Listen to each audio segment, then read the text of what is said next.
Hey everybody, welcome to day 2 at AWE. We're talking about avatars and representations of real people in fake spaces and real spaces.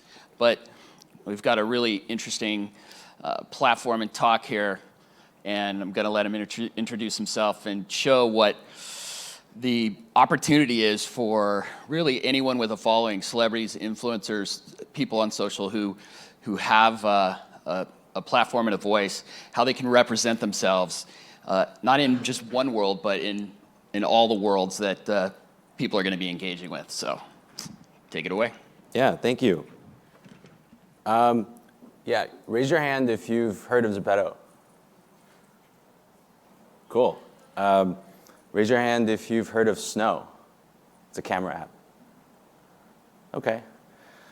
Cool. So I just want to talk a little bit about what we're doing at Zepeto and the stuff that we're seeing from creators, influencers, and celebrities, and sort of the insights that we've gained from that, and also how we're trying to leverage those insights to advance our versions and visions of the Metaverse.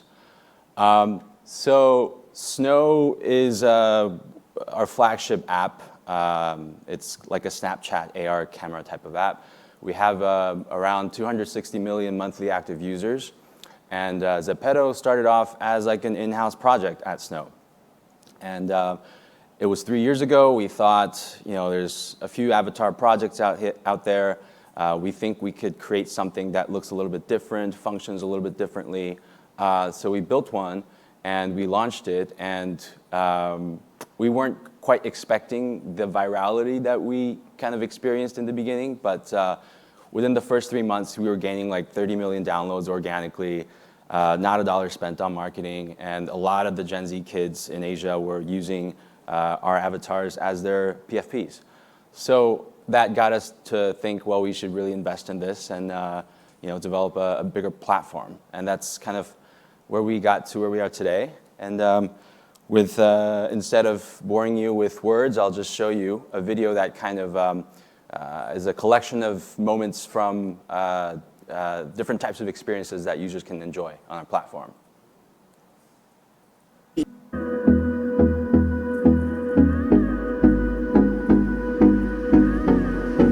So we call me ice cream. You could double dip 'cause I know you like me.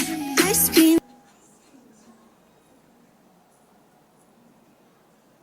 I think the video froze.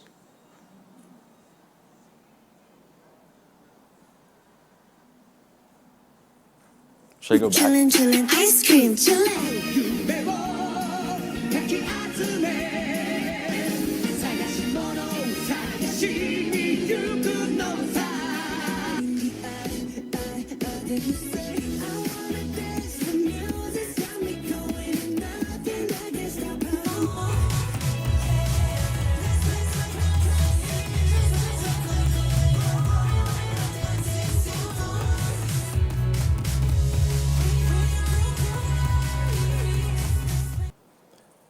Yeah, so just a few things that you can do on Zepeto. You can customize your avatar and also create memes with celebrity avatars or your friends, then post that on TikTok or YouTube or on our feed.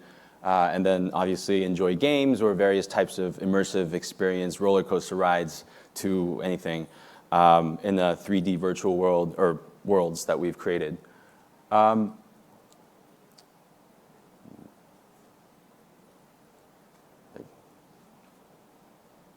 Sorry.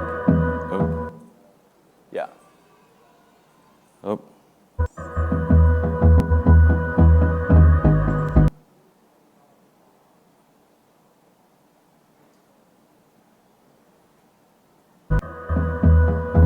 It's a disconnect between what I'm seeing here and here.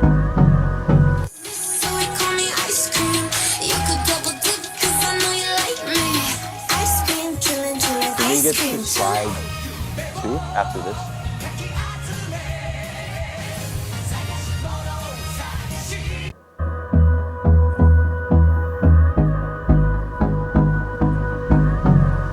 So we call me ice cream. I hope you're enjoying the song, by the way. 'Cause I know you like me. Ice cream, chillin', ice cream, chillin'. Oh, great. Okay. So that song was a song called Ice Cream. It's a collaboration between Selena Gomez and a K-pop group called Blackpink. And Blackpink's been one of our biggest users. They do a lot of things on our platform. And for their official launch of their song with Selena, they decided to create an official music video using Zepeto. It was created entirely within Zepeto. And the video garnered over 100 million views in a couple of months on YouTube. So I want to talk a little bit about where we are today. It's a snapshot. We're a very Gen Z-driven platform. The bulk of our users are in the 13 to 18-year brackets. I think that's about 60% of our users. Then we have another 20%-ish that are 18 to 24. So very, very much Gen Z kind of a platform. In the 3 years since launch, we've reached over 20 million monthly active users, and we'll probably hit well over 40 million in revenue this year. And that's just a snapshot of like the where our users are distributed by average MAU in the last 12 months. So you can see there is a pretty big, I guess, emphasis on the APAC region, but at the same time, it's fairly well distributed globally, and you can see there's no like one particularly super dominant platform. China is its own app. We operate a separate app, but there's no like super dominant region. So I think we're getting a lot of growth across the board. And obviously we're interested in learning more about why we've been growing, and we think a very big part of that is how we've sort of enabled creators and influencers to do their own thing, create their own fandom, and monetize that and create interesting content. So here, we define creators as people that are designing and publishing their own virtual items, then publishing that and selling that on our platform. Obviously, we have other different types of creators, but for this slide, we're just focusing on those fashion creators. So we launched an editor tool called Zepeto Studio, which I'll get into a little bit later. But it basically is a tool that allows you to custom design and publish your own items. And we launched that April of last year, and since then we've experienced over a 15x growth. Actually, I think we're probably closer to 1.5 million creators at this point. And I think if you look at a number of different metrics, I think we're, if not the largest, certainly one of the largest virtual fashion marketplaces in the world. So we've had over 1.6 billion items sold now on our platform, and there's been over 35 million different items that were all created by individuals just like you or me, all through these drag and drop, very easy to use tools that we offer on the web.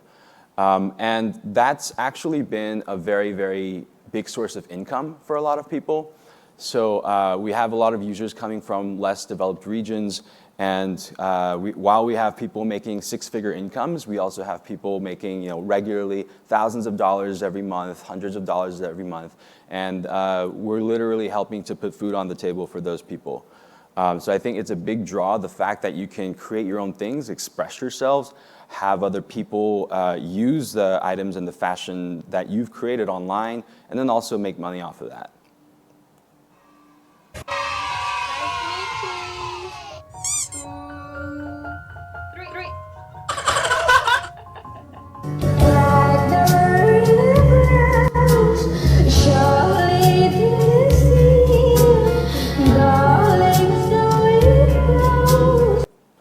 Yeah, so that's just an example of how creators and influencers, or even celebrities, will engage users and their fans in the virtual world.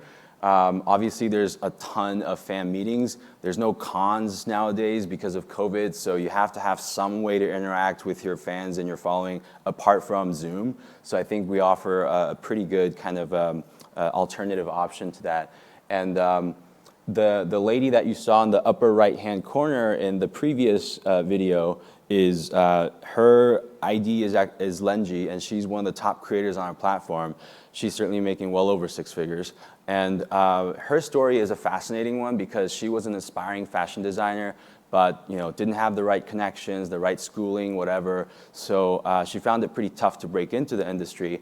But she had been a user of our platform, and when we launched Zepeto Studio last year, she immediately sort of jumped onto that and really kind of took a deep dive into the tools, and then established herself as a very well-known fashion designer in the metaverse.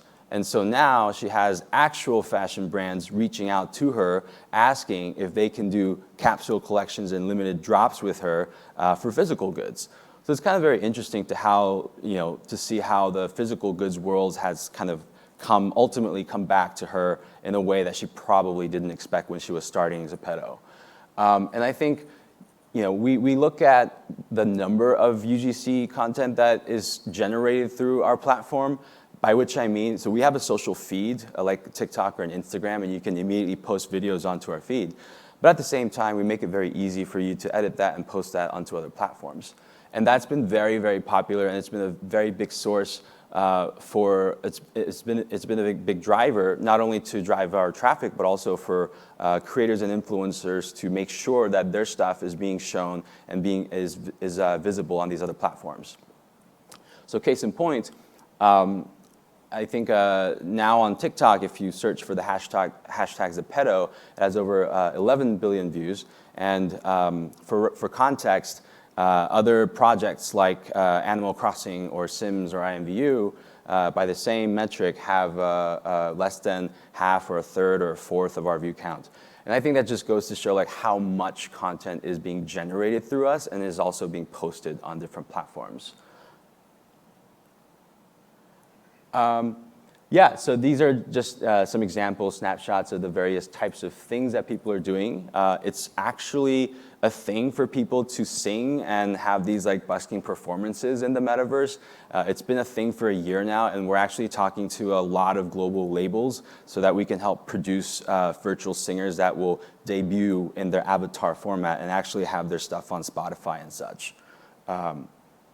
And that whole movement has totally been aided by the use of like top celebrities, not just on our platform, but also big brands going on and going to do their own things in the metaverse. We have a great relationship with Raya and the guys over at KDA. Love the stuff that they're doing. Also, obviously, some of the other projects like Lil Miquela and such. And on the right-hand side is Lisa from Blackpink. And after Blackpink launched their first studio album last year, each of the members took turns doing fan meet and greets in the metaverse on our platform. And you can see how crazy people become as they try to like get virtual selfies with Lisa and basically replicate real world, physical world experiences in the metaverse as well. It was such a big ordeal for her to take selfies. We actually had to push her to use a special item, a rocket pack item that allowed her to like jump up and fly away from the stalkers that she had to run away from. But yeah, so it does become pretty wacky in the metaverse as well when it comes to celebrities and fans.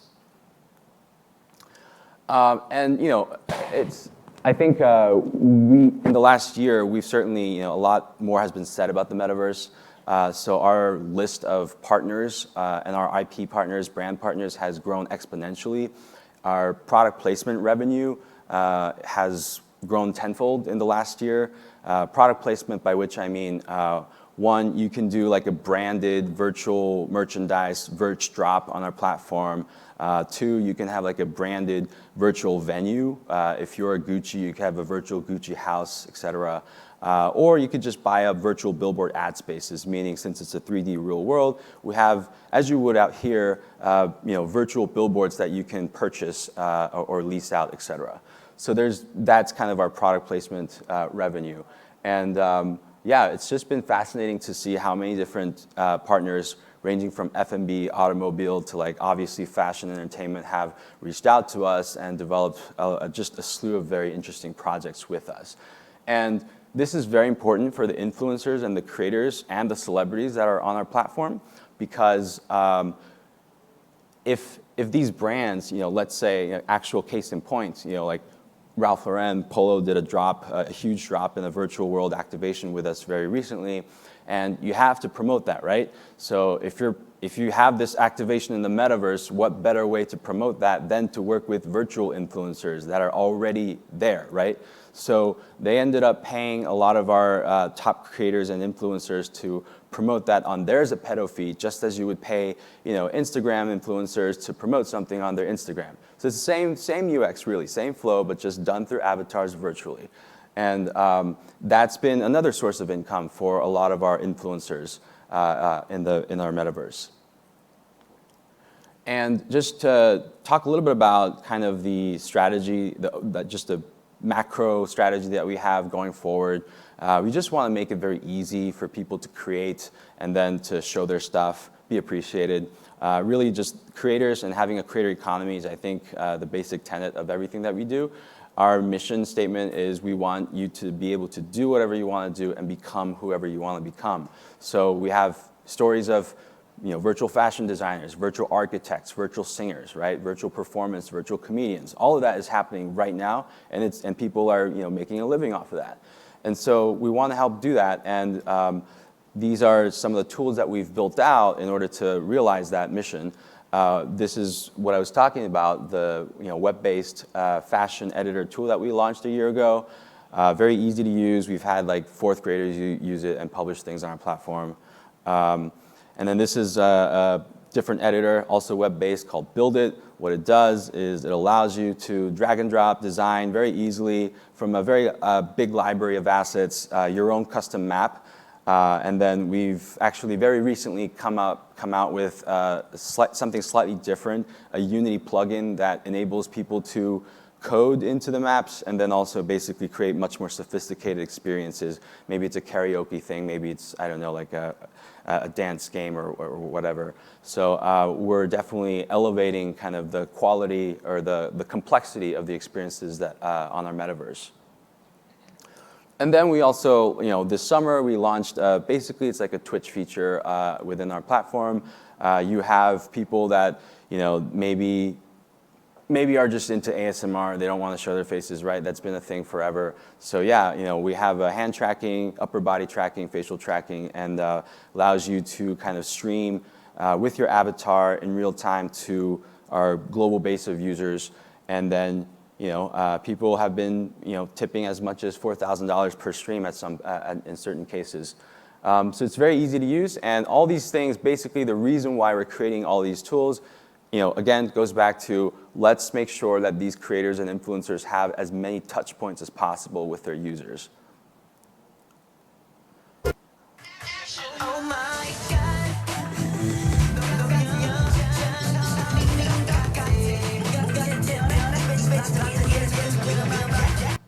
Yeah, and we're also very big on AI.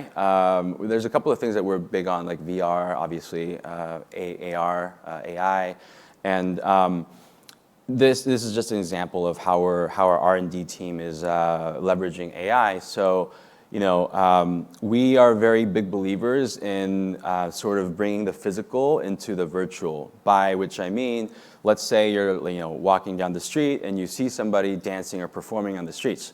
Could be a nightclub. But then you're just kind of amazed by that dance and by those moves that you record that as a video on your mobile, and then you upload that onto Zepeto, and then in real time, your avatar can now perform those dance moves. So we've not rolled out this feature yet, but we are planning to roll out this feature in the coming months. So that's one example of how we're interested in using AI to bring the physical into the virtual. And then I think I just want to close with a brief statement about why we think that our users are spending so much time and enjoying the platform as they are. And we do a lot of surveys with users. We used to do like weekly surveys of 5,000 to 10,000 people, very short things, right? And in addition to like very more intimate, deep dive conversations with our top creators and all of that. And something that's consistently come up is that you have the freedom to do a lot of things, and you can enjoy, you can become things and do things that they can't in real life, at school, at home. Granted, most of our users are students. So I think it just does kind of fortify our idea, our belief that we can and we are sort of helping people become whoever they want to be. And yeah, so I just realized I did a terrible job of not, or a terrible job of including my contact, which I haven't. Yeah, you can find me on LinkedIn. We're always open to different collaborations with different projects. We just opened our LA office a couple months ago, so we're looking to expand very aggressively in the US.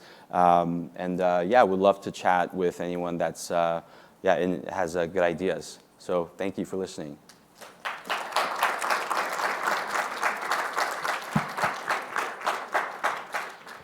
Wow, thanks for that. Incredible platform with some real reach and results for monetizing what's coming. I have a question about portability between and how the celebrities are appearing on different platforms in different ways, and how is that shaking out right now? Yeah, so for a lot of our celebrities, once they create their Zepeto avatar, you can't use that avatar in, let's say, a Fortnite or a Roblox at the moment. And that's really down to these other companies. We're obviously very willing to do that, but it's also a question of like 3D model structure and mesh and such, right? So, and then what engine are you using and such. So I think there's certain technical limitations, but at the same time, we're very like pro, go outside as Zepeto. It doesn't have to be inside Zepeto. We're all for that. So we're developing an SDK that will allow third-party developers to integrate that, and then basically tap into our user base and our avatar system for whatever app they're building out. And we already have a couple of use cases like that will be on the market very soon. Yeah, clearly you've got the draw is you're doing a good job at maximizing their result on your platform. It's so that's going to pull the people. That's amazing. So questions? We got a couple of minutes. Yes, I have a question. Hello, my name is Danby. I'm a product manager at Niantic. I used Snow a lot when it first came out, just because a lot of my friends and family in Korea were using it. I have a question. So you mentioned that your audience, your user base is pretty young. So two parts. One is, what surprised you the most about this segment of the population? What was like super cool and pleasant that you were like, oh, I didn't realize that. And the second piece is, can you tell us a little bit about your trust and safety, like how you think about trust and safety with this age group? Yeah, I'll answer the second part first. So I think it's pretty similar to what other companies like Roblox are doing. We have a dedicated customer service team, and we also use a couple of different softwares for moderating different messages that are flagged, and then suspending users that have been flagged. Yeah, we also make sure we use both AI and also like we manually filter through everything that is submitted and published as an item or as a map, so that there's no copyright issues or obscenities, et cetera, et cetera.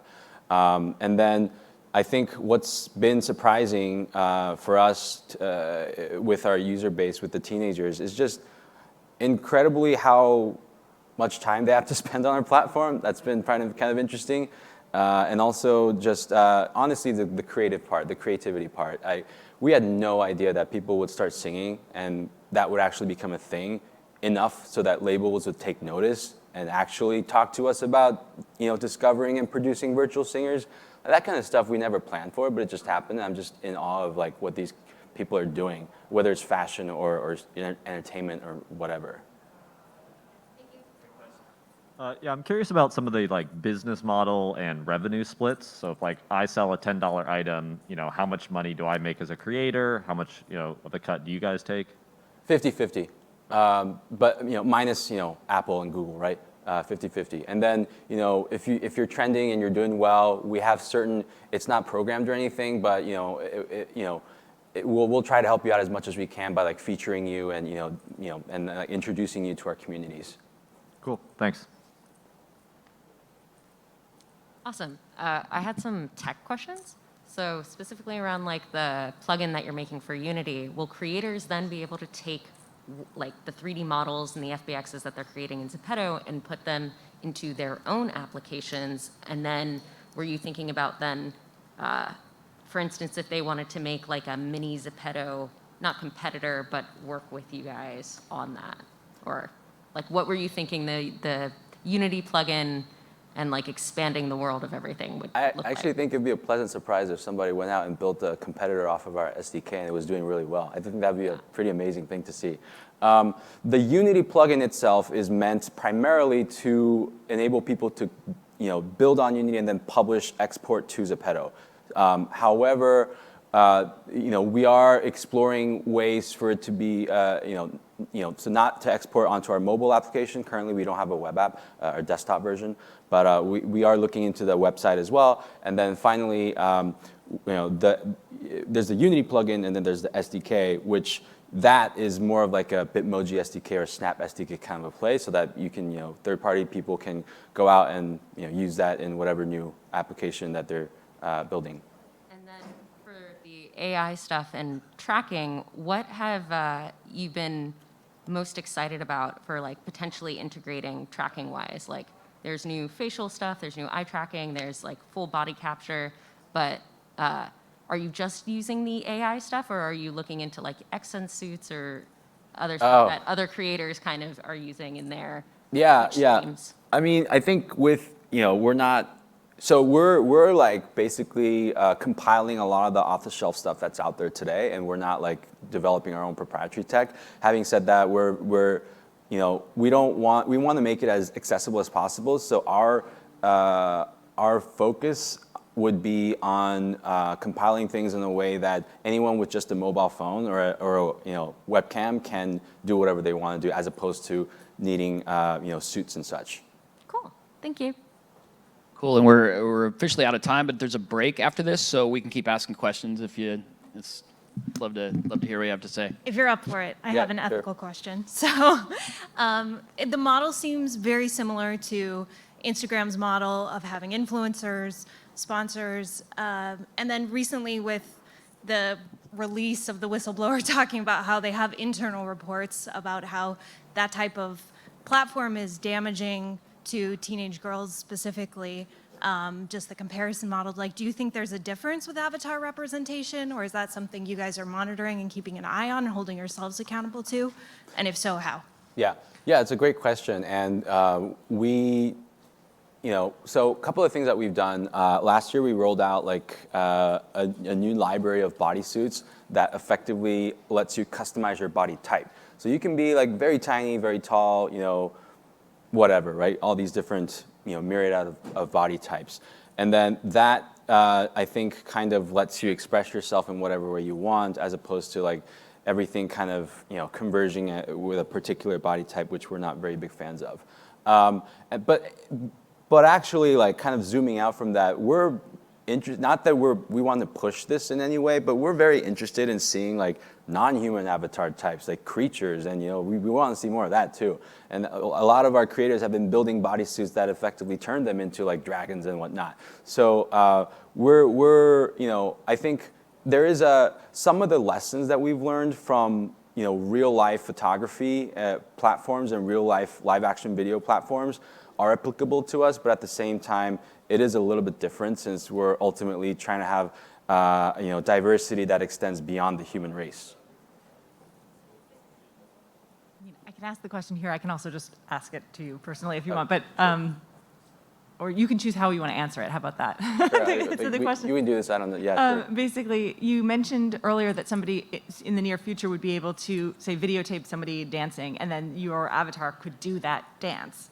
And I was just curious, in terms of IP, how you're addressing that, if you're addressing that. Can you just steal someone's choreography, or do you have to credit to them in some way? Yeah. So I think it's a similar issue has been raised with emotes in Fortnite, right? And it's one of those things that we're like very early. So like IP and copyright is, to my knowledge, I don't have like super deep legal expertise, but to my knowledge, it's like a very gray area at the moment, especially for dances. There's not like at least with a lot of the K-pop dances that we've been featuring, there is no like association to which we can go and like sign off a deal with. So we've not yet had any issues with that, but what we're trying to do is we actually work sometimes directly with choreographers as opposed to artists or labels. And so when like a famous choreographer creates a dance for a particular artist that is then featured in a music video or whatever, then we make sure that that choreographer is tagged and credited in the video booth that we publish, that will then be used by millions to create memes. So there is that accreditation, feature that we're currently that we currently have, but like how does that relate to royalties and such? I don't know, because at the moment you can't really monetize the dance moves on our platform. I think one day you should be able to monetize dance moves, and if that happens, we will obviously need to clarify who's getting a cut, so that we will need to designate or identify who is the sort of IP owner of this dance. Well, yeah, because it raises an interesting question too, because there's the choreographer who obviously should be credited, but also if you're able to actually take the performance, like the expression of it, right? One dancer does it differently than another, and if you're actually taking that expressed dance and mapping it onto an avatar, Right. It raises some really interesting questions. And actually, it's funny, the thing that drew me into this session was the mention of Selena Gomez in the write-up, who I wrote and choreographed something for. And it's interesting because with ASCAP, I get credit for the lyrics, but the dance moves are, in the ether. So anyway, we can continue this conversation. Yeah. Okay. Thank you. Thank you. Awesome. Yep. Yeah, thanks a lot. Really, really fun to watch your platform go. Thank you.